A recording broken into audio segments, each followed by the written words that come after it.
If your outlet is cracked inside and causing that annoying intermittent connection, you gotta act fast to keep things safe and working right.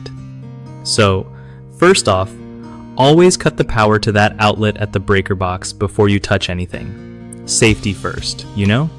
Then, grab a voltage tester to double check the power is really off.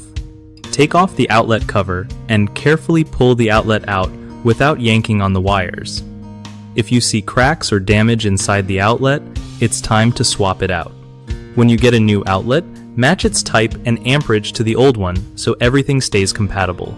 Connect the wires back the same way they came off. Black, hot wire to brass screws, white neutral, wire to silver screws, and ground wire to the green screw.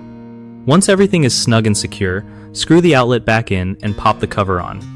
Finally, turn the power back on and test it with a lamp or device to make sure that connection is solid now. One of the biggest mistakes people make when dealing with a cracked outlet causing intermittent connection is skipping the power shutoff, which is a huge safety risk. Always turn off the breaker first. Another common issue is mixing up the wiring, like putting black wires on silver screws or vice versa. That can mess up your outlet or even cause sparks, so always follow proper wiring colors. Lastly, using an outlet with the wrong amperage or type can lead to overheating or problems with your devices.